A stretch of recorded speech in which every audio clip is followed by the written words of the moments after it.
ಇವತ್ತು 77ನೇ ಗಣರಾಜ್ಯೋತ್ಸವ ನವದೆಹಲಿಯ ಕರ್ತವ್ಯ ಪಥದಲ್ಲಿ ಇನ್ನು ಕೆಲ ಹೊತ್ತಲ್ಲೇ ರಾಷ್ಟ್ರಪತಿ ದ್ರೌಪದಿ ಮುರ್ಮು ಧ್ವಜಾರೋಹಣ ನೆರವೇರಿಸಲಿದ್ದಾರೆ. ಪ್ರಧಾನಿ ನರೇಂದ್ರ ಮೋದಿ ಮತ್ತು ಗಣ್ಯಾತಿಗಣ್ಯರ ಸಮ್ಮುಖದಲ್ಲಿ ಗಣರಾಜ್ಯೋತ್ಸವದ ಪರೇಡ್ ನಡೆಯುತ್ತೆ. ಭಾರತೀಯ ಸೇನೆ, ನೌಕಾಪಡೆ, ವಾಯುಪಡೆಗಳ ಶಕ್ತಿ ಪ್ರದರ್ಶನ, ಸಾಂಸ್ಕೃತಿಕ ಕಾರ್ಯಕ್ರಮಗಳು ಮತ್ತು ಸ್ತಬ್ಧ ಚಿತ್ರಗಳ ಮೆರವಣಿಗೆ ಇದರ ಮುಖ್ಯ ಆಕರ್ಷಣೆ ಆಗಿದೆ. ವಂದೇ ಮಾತರಂ ಗೀತೆಗೆ 150 ವರ್ಷ ಹಾಗೂ ಆಪರೇಷನ್ ಸಿಂಧೂರ ವಿಷಯಗಳನ್ನು ಇಟ್ಟುಕೊಂಡು ಈ ಬಾರಿ ಗಣರಾಜ್ಯೋತ್ಸವ ಆಚರಿಸಲಾಗ್ತಾ ಇದೆ.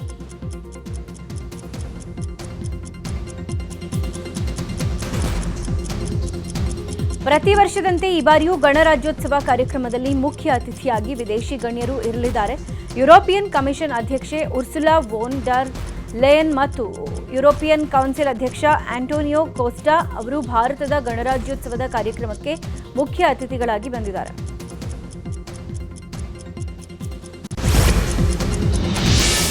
ಬೆಂಗಳೂರಿನ ಮಾಣಿಕ್ ಷಾ ಪರೇಡ್ ಮೈದಾನದಲ್ಲಿ ಗಣರಾಜ್ಯೋತ್ಸವ ಸಮಾರಂಭಕ್ಕೆ ಸಕಲ ಸಿದ್ಧತೆ ನಡೆದಿದೆ. ಬೆಳಗ್ಗೆ 9 ಗಂಟೆಗೆ ರಾಜ್ಯಪಾಲ ಥಾವರ್ ಚಂದ್ ಗೆಹ್ಲೋಟ್ ಧ್ವಜಾರೋಹಣ ನೆರವೇರಿಸಲಿದ್ದಾರೆ. ಪಥ ಸಂಚಲನದಲ್ಲಿ army, air force, scouts and guides, NCC, Sevadal ಸೇರಿದಂತೆ 100 ಮಂದಿ ಭಾಗಿಯಾಗಲಿದ್ದಾರೆ. ಜೊತೆಗೆ ಶಾಲಾ ಮಕ್ಕಳ 2 ಸಾಂಸ್ಕೃತಿಕ ಕಾರ್ಯಕ್ರಮ ಇರಲಿದ್ದು ಸುಮಾರು 1400 ಮಕ್ಕಳು ಭಾಗವಹಿಸಲಿದ್ದಾರೆ. ಇನ್ನು ಗಣರಾಜ್ಯೋತ್ಸವ ಹಿನ್ನೆಲೆ ರಾಜ್ಯದ ಸರ್ಕಾರಿ ಕಟ್ಟಡಗಳಿಗೆ ದೀಪಾಲಂಕಾರ ಮಾಡಲಾಗಿದೆ. ರಾತ್ರಿ ಬೆಂಗಳೂರಿನ ವಿಧಾನಸೌಧ ಮತ್ತು ಲೋಕಭವನ ಕೇಸರಿ, ಬಿಳಿ ಮತ್ತು ಹಸಿರು ಬಣ್ಣದ ದೀಪಾಲಂಕಾರಗಳಿಂದ ಕಂಗೊಳಿಸಿದೆ. ದೀಪಾಲಂಕಾರ ನೋಡೋಕೆ ಜನಸಾಗರವೇ ಸೇರಿತ್ತು.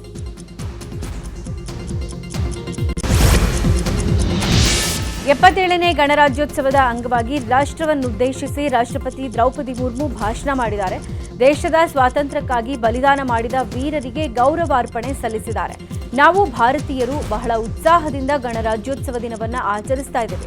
ನಮ್ಮ ದೇಶದ ಭೂತ, ವರ್ತಮಾನ ಮತ್ತು ಭವಿಷ್ಯದ ಸ್ಥಿತಿಯನ್ನು ಅವಲೋಕಿಸೋಕೆ ಇದು ಬಹಳ ಸುದೀನವಾಗಿದೆ ಅಂತ ರಾಷ್ಟ್ರಪತಿ ಹೇಳಿದ್ದಾರೆ.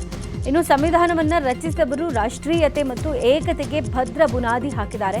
150 ವರ್ಷ ತುಂಬಿದ ವಂದೇ ಮಾತರಂ ಗೀತೆ ದೇಶದ ಜನರ ಹೃದಯದಲ್ಲಿ ದೇಶಭಕ್ತಿ ಮೂಡಿಸುವ ಒಂದು ಅಮೋಘ ಗೀತೆ ಅಂತ ಬಣ್ಣಿಸಿದರು. 2026ನೇ ಸಾಲಿನ ಪದ್ಮ ಪ್ರಶಸ್ತಿ ಪ್ರಕಟವಾಗಿದ್ದು 131 ಮಂದಿ ಪದ್ಮ ಪ್ರಶಸ್ತಿಗೆ ಆಯ್ಕೆಯಾಗಿದ್ದಾರೆ. 5 ಸಾಧಕರಿಗೆ ಪದ್ಮ ವಿಭೂಷಣ, 13 ಸಾಧಕರಿಗೆ ಪದ್ಮಭೂಷಣ, 113 ಸಾಧಕರಿಗೆ ಪದ್ಮಶ್ರೀ ಭಾಜನ ಆಗಿದ್ದಾರೆ. ಇನ್ನು ಈ ಪೈಕಿ 16 ಮಂದಿಗೆ ಮರಣೋತ್ತರವಾಗಿ ಪ್ರಶಸ್ತಿ ಸಿಕ್ಕಿದೆ.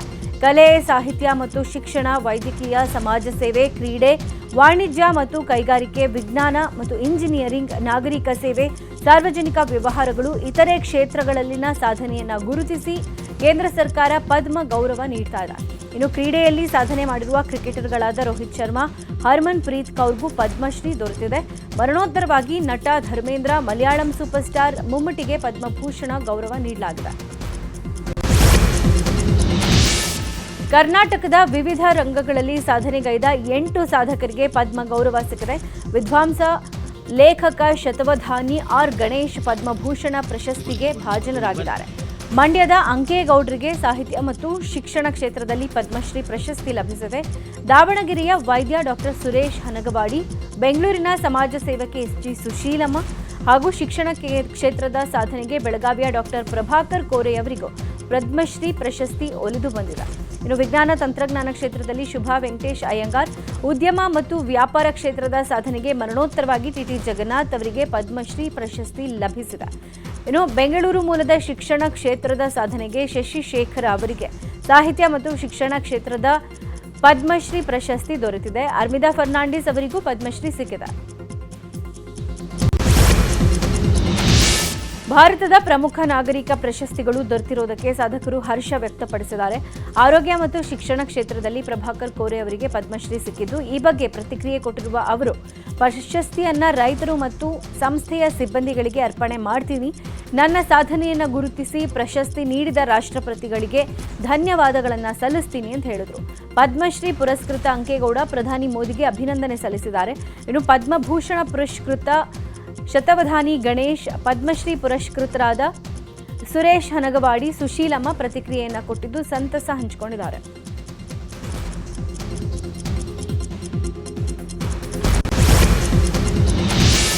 ಗಣರಾಜ್ಯೋತ್ಸವ ದಿನಾಚರಣೆ ಹಿನ್ನೆಲೆ ಈ ಬಾರಿ ಕರ್ನಾಟಕದ 3 ರಾಷ್ಟ್ರಪತಿ ಶೌರ್ಯ ಪ್ರಶಸ್ತಿ, 2 ರಾಷ್ಟ್ರಪತಿ ಶ್ಲಾಘನೀಯ ಸೇವಾ ಪದಕ ಘೋಷಣೆ ಆಗಿದೆ. ಕರ್ನಾಟಕ ರಾಜ್ಯ ಅಗ್ನಿಶಾಮಕ ಮತ್ತು ತುರ್ತು ಸೇವೆಗಳ ಇಲಾಖೆಯ ಸಿಬ್ಬಂದಿ ಶ್ಲಾಘನೀಯ ಸೇವಾ ಪದಕಕ್ಕೆ ಆಯ್ಕೆ ಆಗಿದ್ದಾರೆ. ಮೇಯೋ ಹಾಲ್ ಅಗ್ನಿಶಾಮಕ ಶಾಖೆಯ ಸಹಾಯಕ ಅಗ್ನಿಶಾಮಕ ಠಾಣಾಧಿಕಾರಿ ಗುರುಸ್ವಾಮಿ, ಮೇಯೋ ಹಾಲ್ ಅಗ್ನಿಶಾಮಕ ಶಾಖೆಯ ಪ್ರಮುಖ ಅಗ್ನಿಶಾಮಕ 22ರ ಅರುಣ್ ಸಿ ನಾಯಕ್ಗೆ ಶ್ಲಾಘನೀಯ ಸೇವಾ ಪದಕ ದೊರೆತಿದೆ. ಬೆಂಗಳೂರಿನ ಪ್ರಾದೇಶಿಕ ಅಗ್ನಿಶಾಮಕ ಅಧಿಕಾರಿ ಮಂಜುನಾಥ್, ಅಗ್ನಿಶಾಮಕ ಸಿಬ್ಬಂದಿಗಳಾದ ಮಲ್ಲಿಕಾರ್ಜುನ್ ಮತ್ತು ಹೇಮಂತ್ ಕುಮಾರ್ ಡಿಗೆ ಶೌರ್ಯ ಪ್ರಶಸ್ತಿ ಸಿಕ್ಕಿದೆ. ಬೆಂಗಳೂರಿನ ಮಾಣಿಕ್ ಷಾ ಪರೇಡ್ ಗ್ರೌಂಡ್ನಲ್ಲಿ ಗಣರಾಜ್ಯೋತ್ಸವ ಕಾರ್ಯಕ್ರಮ ನಡೆಯಲಿದೆ. ಈ ಕಾರ್ಯಕ್ರಮಕ್ಕೆ ಜೈಲಿನ ಬೇಕರಿಯಲ್ಲಿ ತಯಾರಾದ ತಿಂಡಿಗಳು ಬರ್ತಾ ಇವೆ. ಗಣ್ಯರಿಗಾಗಿ ಸ್ವೀಟ್, ಬಿಸ್ಕೆಟ್, ಚೌಚೌ ಸೇರಿದಂತೆ ಹಲವು ತಿಂಡಿಗಳು ಸಿದ್ಧವಾಗಿವೆ. ಸಿಎಂ ಸೇರಿದಂತೆ ಹಲವು ಅಧಿಕಾರಿಗಳು ಜೈಲಲ್ಲಿ ತಯಾರಾದ ತಿಂಡಿಗಳನ್ನು ಸವಿಯಲಿದ್ದಾರೆ.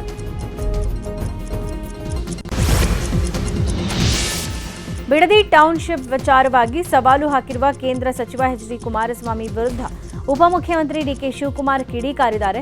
ರಾಮನಗರದ ದೊಡ್ಡಾಲಹಳ್ಳಿಯಲ್ಲಿ ಮಾತಾಡಿದ ಡಿಕೆಶಿ ಅವರು ಯಾವತ್ತು ಹೇಳ್ತಾರೋ ನಾನು ಅವತ್ತೇ ರೆಡಿ. ಕುಮಾರಸ್ವಾಮಿ ಸಿಎಂ ಆಗಿದಾಗಲೇ ನಾನು ಸವಾಲು ಸ್ವೀಕರಿಸಿದ್ದೀನಿ.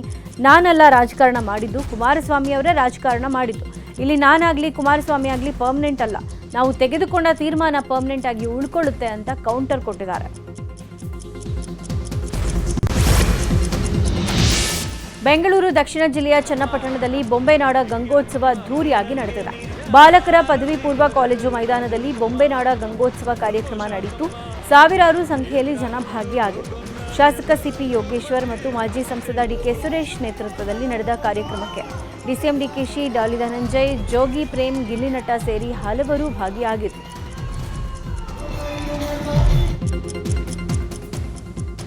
ಇನ್ನು ಬೊಂಬೆನಾಡ ಗಂಗೋತ್ಸವ ಸಮಾರಂಭದಲ್ಲಿ ಡಿಸಿಎಂ ಡಿಕೆ ಶಿವಕುಮಾರ್ ಹವಾ ಜೋರಾಗಿತ್ತು. ಡಿಕೆಶಿ ವೇದಿಕೆಗೆ ಬರ್ತಾ ಇದ್ದಂತೆ ಡಿಕೆ ಅಂತ ಜನ ಘೋಷಣೆ ಕೂಗಿತ್ತು. ಜನರ ಘೋಷಣೆಗಳನ್ನು ಕೇಳಿ ಸುಮ್ಮನಿರಿ ಅಂತ ಡಿಕೆಶಿ ಮನವಿ ಮಾಡಿದ್ರು. ನೀವು ಅನ್ಕೊಂಡಿದ್ದು ಇನ್ನೂ ಆಗಿಲ್ವಲ್ಲ, ಅದಕ್ಕೆ ಕೂಗ್ತಿದ್ದಾರೆ ಅಂತ ಯೋಗೇಶ್ವರ್ ಹೇಳಿದ್ದಾರೆ. ಇನ್ನು ನಿಮ್ಮ ಪ್ರೀತಿ ಇರಲಿ, ನಾನು ಇಲ್ಲಿ ಡಿಸಿಎಂ ಆಗಿ ಬಂದಿಲ್ಲ, ನಿಮ್ಮ ಮನೆಯ ಮಗನಾಗಿ ಬಂದಿದ್ದೀನಿ ಅಂತ ಜನರಿಗೆ ಡಿಕೆಶಿ ಹೇಳಿದರು. ದ್ವೇಷ ಭಾಷಣ ಕಾಯ್ದೆಯಡಿ ಹಿಂದೂ ಸಂಘಟನೆ ನಾಯಕರಿಗೆ ನೋಟಿಸ್ ನೀಡಿರುವುದು ಮತ್ತು ಬಂಧನ ವಿಚಾರವಾಗಿ ಶಾಸಕ ಯತ್ನಾಳ್ ಕಿಡಿಕಾರಿದ್ದಾರೆ. ವಿಜಯಪುರದಲ್ಲಿ ಮಾತಾಡಿದ ಯತ್ನಾಳ್, ರಾಜ್ಯದಲ್ಲಿ ದ್ವೇಷ ಭಾಷಣ ಕಾಯ್ದೆಗೆ ರಾಜ್ಯಪಾಲರು ಅಂಕಿತ ಹಾಕಿಲ್ಲ. ಆದರೂ ಪೊಲೀಸರು ಈ ಕಾಯ್ದೆಯ ಹೆಸರಲ್ಲಿ ನೋಟಿಸ್ ನೀಡಿರೋದು ತಪ್ಪು. ಬಿಜೆಪಿ ನಾಯಕರು ಹಿಂದೂ ಸಂಘಟನೆ ಮುಖಂಡರನ್ನೇ ಟಾರ್ಗೆಟ್ ಮಾಡ್ತಿದ್ದಾರೆ. ರಾಜ್ಯಪಾಲರ ಅಂಕಿತ ಇಲ್ಲದೆ ಕಾಯ್ದೆ ಮಾಡಲಾಗಿದೆಯಾ? ಗೃಹ ಇಲಾಖೆ ಈ ಬಗ್ಗೆ ಉತ್ತರ ಕೊಡಬೇಕು ಅಂತ ಆಗ್ರಹಿಸಿದರು. ಸಿಎಂ ಸಿದ್ದರಾಮಯ್ಯ ಆರ್ಥಿಕ ಸಲಹೆಗಾರ ಬಸವರಾಜ ರಾಯರೆಡ್ಡಿ ಕಾರ್ಯಕ್ರಮದಲ್ಲಿ ಕಲ್ಲೆಸೆದಿರೋ ಘಟನೆ ನಡೆದಿದೆ. ಕೊಪ್ಪಳ ಜಿಲ್ಲೆ ಕುಕನೂರ ತಾಲೂಕಿನ ಬೆಣಕಲ್ ಗ್ರಾಮದಲ್ಲಿ ಆಯೋಜನೆ ಮಾಡಿದ್ದ ಕಾರ್ಯಕ್ರಮದಲ್ಲಿ ಬಸವರಾಜ ರಾಯರೆಡ್ಡಿ ಭಾಷಣ ಮಾಡ್ತಾ ಇದ್ರು. ಈ ವೇಳೆ ಅಲ್ಲೇ ಇದ್ದ ಮಾನಸಿಕ ಅಸ್ವಸ್ಥನೊಬ್ಬ ವೇದಿಕೆಯತ್ತ ಕಲ್ಲು ಬೀಸಿದ್ದಾನೆ. ಬೆಳಗಾವಿಯ ಚೋರ್ಲಾಘಾಟ್ನಲ್ಲಿ 1,000 ಕೋಟಿ ರಾಬರಿ ಪ್ರಕರಣ ಸಂಬಂಧ ತನಿಖೆಯನ್ನ ಚುರುಕುಗೊಳಿಸಲಾಗಿದೆ. ಗೋವಾದಿಂದ ಮಹಾರಾಷ್ಟ್ರಕ್ಕೆ 2 ಕಂಟೈನರ್ಗಳ ಮೂಲಕ ಹಣ ಸಾಗಿಸ್ತಾ ಇದ್ದ ವೇಳೆ ನಾಪತ್ತೆಯಾಗಿತ್ತು. 2025ರ ಅಕ್ಟೋಬರ್ 16ರಂದೇ ರಾಬರಿ ನಡೆದಿತ್ತು. 3 ರಾಜ್ಯಗಳ ಪೊಲೀಸರಿಂದ ದರೋಡೆಕೋರರಿಗಾಗಿ ಶೋಧ ನಡೆಸಲಾಗ್ತಾ ಇದೆ. ಪ್ರಕರಣ ಸಂಬಂಧ ಮಹಾರಾಷ್ಟ್ರ ಸರ್ಕಾರ ಎಸ್ಐಟಿ ರಚನೆ ಮಾಡಿದೆ. ತನಿಖೆ ಕೈಗೊಂಡಿರುವ ಎಸ್ಐಟಿ 6 ಮಂದಿಯನ್ನ ವಶಕ್ಕೆ ಪಡೆದಿದ್ದು ನಾಸಿಕ್ನಲ್ಲಿ ವಿಚಾರಣೆ ನಡೆಸ್ತಾ ಇದೆ. ಕರ್ನಾಟಕದ ಗೋವಾ ಗಡಿಯಲ್ಲಿ 1,000 ಕೋಟಿ ರಾಬರಿ ಪ್ರಕರಣ ಸಂಬಂಧ ಉದ್ಯಮಿ ಕಿಶೋರ್ ಮತ್ತು ಆರೋಪಿ ಜಯೇಶ್ ಮಾತಾಡಿರುವ ಆಡಿಯೋಗಳು ವೈರಲ್ ಆಗಿವೆ. ಹಣ ಸಾಗಿಸೋ ಕುರಿತು ಮತ್ತು ಹಣ ಮಿಸ್ ಆಗಿರೋ ಕುರಿತು ಚರ್ಚೆ ಮಾಡಿದ್ದಾರೆ. ಹಣ ಸಾಗಾಟದ ಜವಾಬ್ದಾರಿ ಹೊತ್ತಿದ್ದ ವಿರಾಟ್ ತನ್ನ ಹುಡುಗರ ಮೂಲಕ ಹಣ ಸಾಗಿಸೋಕೆ ಹೇಳಿದ್ದ. ಆದರೆ ಆ ಹುಡುಗರು ನಾಪತ್ತೆಯಾಗಿದ್ದಾರೆ. ವಿರಾಟೇ ಅದನ್ನ ಫಾಲೋ ಅಪ್ ಮಾಡ್ತಾ ಇದ್ದಾನೆ. ಗುಜರಾತ್ ಮೂಲದ ಓರ್ವ ರಾಜಕಾರಣಿ ಕೂಡ ಇದರಲ್ಲಿ ಶಾಮೀಲಾಗಿದ್ದು ಎಲ್ಲ ವಿಚಾರ ರಾಜಕಾರಣಿಗೆ ಗೊತ್ತಿದೆ ಅಂತ ಆಡಿಯೋದಲ್ಲಿ ಸಂಭಾಷಣೆ ನಡೆದಿದೆ. ಕರ್ನಾಟಕ ಪೊಲೀಸರು ಇದರಲ್ಲಿ ಭಾಗಿಯಾಗಿದ್ದಾರೆ ಅನ್ನೋದನ್ನು ಕೂಡ ಆಡಿಯೋದಲ್ಲಿ ಪ್ರಸ್ತಾಪ ಮಾಡಲಾಗಿದೆ. ಕೋಲಾರ ಜಿಲ್ಲೆಯ ಕೆಜಿಎಫ್ ನಗರದಲ್ಲಿ ರಸ್ತೆ ವಿಸ್ತರಣೆ ವಿಚಾರಕ್ಕೆ ಶಾಸಕಿ ಹಾಗೂ ಮಳಿಗೆ ಮಾಲೀಕನ ಮಧ್ಯೆ ಮಾತಿನ ಚಕಮಕಿ ನಡೆದಿದೆ. ಸ್ವರ್ಣ ನಗರದ ಪಿಡಬ್ಲ್ಯೂಡಿ ರಸ್ತೆ ಅಗಲೀಕರಣ ವಿಚಾರವಾಗಿ ಮಳಿಗೆ ಮಾಲೀಕ ವೆಂಕಟೇಶ್ ಮತ್ತು ಶಾಸಕಿ ರೂಪಾ ಶಶಿಧರ್ ನಡುವೆ ವಾಗ್ವಾದ ನಡೆದಿದೆ. ರಸ್ತೆ ವಿಸ್ತರಣೆಗೆ ಮೋರಿ ಶಿಫ್ಟ್ ಮಾಡೋಕೆ ಪಿಡಬ್ಲ್ಯೂಡಿ ಅಧಿಕಾರಿಗಳು ಮುಂದಾಗಿದ್ರು. ನೋಟಿಸ್ ಕೊಡದೆ ಸ್ಥಳಕ್ಕೆ ಬಂದಿದ್ದು ಯಾಕೆ ಅಂತ ಮಳಿಗೆ ಮಾಲೀಕ ವೆಂಕಟೇಶ್ ಪ್ರಶ್ನೆ ಮಾಡಿದ್ದಾರೆ, ಜಗಳ ಮಾಡಿದ್ದಾರೆ. ಈ ವೇಳೆ ಮೊದಲು ಟ್ರಾನ್ಸ್ಫಾರ್ಮರ್ ತೆರವು ಮಾಡುವಂತೆ ಮಳಿಗೆ ಮಾಲೀಕ ಒತ್ತಾಯ ಮಾಡಿದ. ರಸ್ತೆ ಕಾಮಗಾರಿಗೆ ತೊಂದರೆ ಕೊಡಬೇಡಿ ಅಂತ ಶಾಸಕಿ ರೂಪಾ ಶಶಿಧರ್ ವಾಗ್ವಾದಕ್ಕಿಳಿದ ಘಟನೆ ನಡೆದಿದೆ. ಹುಂಡಿ ಹಣ ಕದಿಯೋಕೆ ಬಂದು ದೇವಸ್ಥಾನದಲ್ಲಿ ಕಳ್ಳ ಸಿಕ್ ಬಿದ್ದಿದ್ದಾನೆ. ಶಿವಮೊಗ್ಗ ಜಿಲ್ಲೆಯ ಕಲ್ಲುಕೊಪ್ಪದ ಸಂಪಿಗೆ ಹಳ್ಳದಲ್ಲಿ ಘಟನೆ ನಡೆದಿದೆ. ಭೂತಪ್ಪನ ದೇವಸ್ಥಾನದ ಹುಂಡಿ ಹಣ ಕದಿಯೋಕೆ ಬಂದಿದ್ದ ಶಿಕಾರಿಪುರ ಮೂಲದ ಆಸಿಫ್ ಗ್ರಾಮಸ್ಥರ ಕೈಗೆ ಸಿಕ್ ಬಿದ್ದಿದ್ದಾನೆ. ಕಳ್ಳನನ್ನ ಹಿಡಿದು ಗ್ರಾಮಸ್ಥರು ಪೊಲೀಸರಿಗೆ ಒಪ್ಪಿಸಿದ್ದಾರೆ. ಆರೋಪಿ ಆಸಿಫ್ ಮೇಲೆ ದೇವಸ್ಥಾನ ಒಂದೇ ಅಲ್ಲ, ದರ್ಗಾದಲ್ಲೂ ಕಳವು ಮಾಡಿದ ಆರೋಪಗಳು ಕೇಳಿ ಬಂದಿವೆ.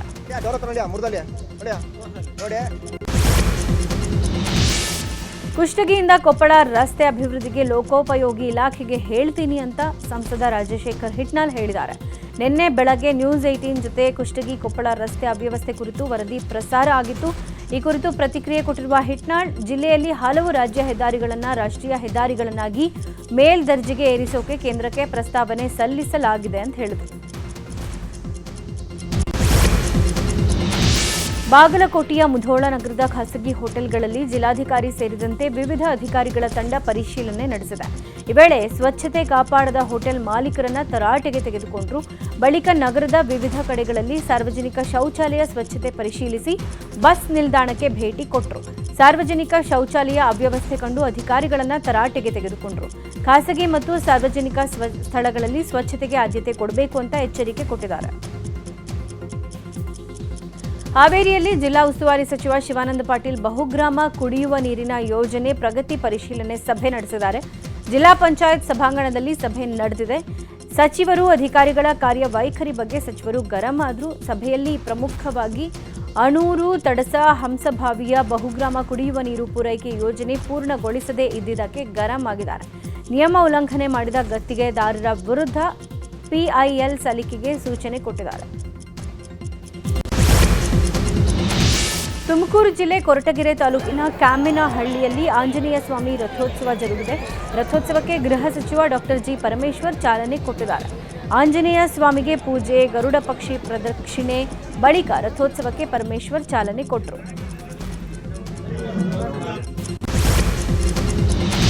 ಮಂಡ್ಯ ಜಿಲ್ಲೆಯ ಪೊಲೀಸರಿಗೆ ನೂತನವಾಗಿ ಪಿ ಕ್ಯಾಪ್ ವಿತರಣೆ ಮಾಡಲಾಗಿದೆ. ಮಂಡ್ಯ ಎಸ್ಪಿ ಕಚೇರಿ ಆವರಣದಲ್ಲಿ ನಡೆದ ಸರಳ ಕಾರ್ಯಕ್ರಮದಲ್ಲಿ ಎಸ್ಪಿ ಶೋಭಾರಾಣಿ ಪೊಲೀಸರ ತಲೆಗೆ ಹೊಸ ಪಿ ಕ್ಯಾಪ್ ತೊಡಿಸಿ ಹೊಸ ಕ್ಯಾಪ್ ಅನ್ನು ವಿತರಣೆ ಮಾಡಿದರು. ಈ ವೇಳೆ ನಗರದ ಹಲವು ಪೊಲೀಸರು ಹಾಜರಿದ್ದರು. ರಾಜ್ಯದಲ್ಲೇ ಉತ್ತಮ ಜಿಲ್ಲಾ ಚುನಾವಣಾಧಿಕಾರಿ ಪ್ರಶಸ್ತಿಗೆ ಹಾವೇರಿ ಜಿಲ್ಲಾಧಿಕಾರಿ ಭಾಜನರಾಗಿದ್ದಾರೆ. ಹಾವೇರಿ ಜಿಲ್ಲಾಧಿಕಾರಿ ವಿಜಯ್ ಮಹಾಂತೇಶ್ ದಾನಮ್ಮನವರ್ಗೆ ಅತ್ಯುತ್ತಮ ಚುನಾವಣಾಧಿಕಾರಿ ಪ್ರಶಸ್ತಿ ನೀಡಿ ರಾಜ್ಯಪಾಲರಾದ ಥಾವರ್ಚಂದ್ ಗೆಹ್ಲೋಟ್ ಗೌರವಿಸಿದ್ದಾರೆ. ಜೊತೆಗೆ ಹಿರೇಕೆರೂರು ತಹಶೀಲ್ದಾರ್ ರೇಣುಕಾ ಸೇರಿದಂತೆ ಶಿಕ್ಷಕ ಗುಡ್ಡಪ್ಪ ಅವರನ್ನ ಪ್ರತ್ಯೇಕ ವಿಭಾಗದಲ್ಲಿ ಪ್ರಶಸ್ತಿ ನೀಡಿ ಗೌರವಿಸಲಾಗಿದೆ. ಇನ್ನು ಚುನಾವಣಾ ಆಯೋಗ ಅತ್ಯುತ್ತಮ ಚುನಾವಣಾ ಕಾರ್ಯನಿರ್ವಹಣೆಗೆ ನೀಡುವ ರಾಜ್ಯ ಮಟ್ಟದ ಪ್ರಶಸ್ತಿಗೆ ಬೆಂಗಳೂರು ವಿಭಾಗದಿಂದ ತುಮಕೂರು ಜಿಲ್ಲಾಧಿಕಾರಿ ಶುಭಾ ಕಲ್ಯಾಣ್ ಆಯ್ಕೆಯಾಗಿದ್ದಾರೆ.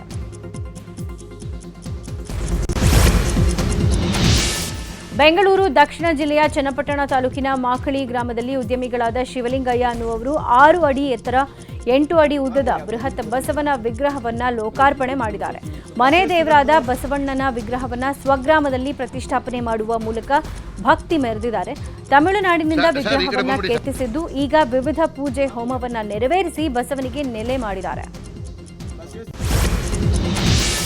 ಕೋಲಾರ ಜಿಲ್ಲೆಯ 3 ಕಡೆ ಹಿಂದೂ ಸಮಾಜೋತ್ಸವ ಕಾರ್ಯಕ್ರಮ ನಡೆದಿದೆ. ಮಾಲೂರು ತಾಲೂಕಿನ ಟೇಕಲ್, ಕೋಲಾರ ತಾಲೂಕಿನ ವೇಮಗಲ್ ಹಾಗೂ ಶ್ರೀನಿವಾಸಪುರ ತಾಲೂಕಿನ ರೊಣೂರು ಗ್ರಾಮದಲ್ಲಿ ಕಾರ್ಯಕ್ರಮ ನಡೆಯಿತು. ಹಿಂದೂ ಸಮಾಜೋತ್ಸವ ಕಾರ್ಯಕ್ರಮಕ್ಕೆ ಮುಸ್ಲಿಂ ಮುಖಂಡರು ಬೆಂಬಲ ಕೊಟ್ಟರು. ವೇಮಗಲ್ ಗ್ರಾಮದಲ್ಲಿ ಹಿಂದೂ ಸಮಾಜೋತ್ಸವ ಮೆರವಣಿಗೆ ವೇಳೆ ಹೂವು ಮಳೆ ಸುರಿಸಿ ನೀರು ಹಾಗೂ ಸಿಹಿ ಹಂಚಿ ಮುಸ್ಲಿಂ ಮುಖಂಡರು ಭಾವೈಕ್ಯತೆ ಮೆರೆದಿದ್ದಾರೆ.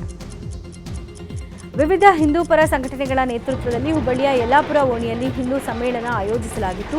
ಸಮ್ಮೇಳನದ ಅಂಗವಾಗಿ ಅಕ್ಕಿ ಹೊಂಡ ಗಣೇಶ ಮಂದಿರದಿಂದ ಯಲ್ಲಾಪುರ ಓಣಿಯವರೆಗೂ ಶೋಭಾಯಾತ್ರೆ ನಡೆದಿದೆ. ಮಹಿಳೆಯರು ಕುಂಭ ಹೊತ್ತು ಮೆರವಣಿಗೆಯಲ್ಲಿ ಸಾಗಿದರು. ವಿವಿಧ ಮಠಾಧೀಶರು, ಹಿಂದೂ ಪರ ಸಂಘಟನೆಗಳ ಮುಖಂಡರು ಪಾಲ್ಗೊಂಡಿದ್ದರು. ಮಂಡ್ಯದ ಕಿರುಗಾವಲು ಪೊಲೀಸರು ಇವತ್ತು ಬೃಹತ್ ರಕ್ತದಾನ ಶಿಬಿರವನ್ನು ಆಯೋಜನೆ ಮಾಡಿದ್ದಾರೆ. ಕಿರುಗಾವಲಿನ ಪೊಲೀಸ್ ಠಾಣೆಯ ಬಳಿ ಈ ಶಿಬಿರ ನಡೆಯಲಿದೆ. ರಕ್ತದಾನ ಶಿಬಿರದಲ್ಲಿ ಭಾಗಿಯಾಗುವಂತೆ ಜನರಿಗೆ ಬಿಗ್ ಬಾಸ್ ವಿನ್ನರ್ ಗಿಲ್ಲಿ ಮನವಿ ಮಾಡಿದ್ದಾರೆ. ಇದರ ಜೊತೆಗೆ ನಟ ನೆನಪಿರಲಿ ಪ್ರೇಮ್ ಕೂಡ ಜನರಲ್ಲಿ ಮನವಿ ಮಾಡಿದ್ದು ಹೆಚ್ಚಿನ ಸಂಖ್ಯೆಯಲ್ಲಿ ರಕ್ತದಾನ ಮಾಡಿ ಅಂತ ಮನವಿ ಮಾಡಿದರು. ನ್ಯೂಜಿಲೆಂಡ್ ವಿರುದ್ಧ ಏಕದಿನ ಸರಣಿ ಕಳ್ಕೊಂಡಿದ್ದ ಟೀಂ ಇಂಡಿಯಾ ಟಿ20 ಸರಣಿ ವಶಪಡಿಸಿಕೊಂಡಿದೆ. 5 ಪಂದ್ಯಗಳ ಟಿ20 ಸರಣಿಯಲ್ಲಿ 3-0 ಅಂತರದಿಂದ ಗೆಲುವು ಸಾಧಿಸುವ ಮೂಲಕ ಸರಣಿ ವಶಪಡಿಸಿಕೊಂಡಿದೆ. ನಿನ್ನೆ ನಡೆದ ನ್ಯೂಜಿಲೆಂಡ್ ವಿರುದ್ಧದ 3ನೇ ಟಿ20 ಪಂದ್ಯದಲ್ಲಿ ಭಾರತ 8 ವಿಕೆಟ್ಗಳ ಭರ್ಜರಿ ಗೆಲುವು ದಾಖಲಿಸಿದೆ. ಮೊದಲು ಬ್ಯಾಟ್ ಮಾಡಿದ ನ್ಯೂಜಿಲೆಂಡ್ 9 ವಿಕೆಟ್ ನಷ್ಟಕ್ಕೆ 153 ರನ್ ಗಳಿಸಿದೆ. ಸುಲಭ ಗುರಿ ಬೆನ್ನತ್ತಿದ ಭಾರತ ಕೇವಲ 10 ಓವರ್ಗಳಲ್ಲಿ ಗೆಲುವಿನ ನಗೆ ಬೀರಿತು.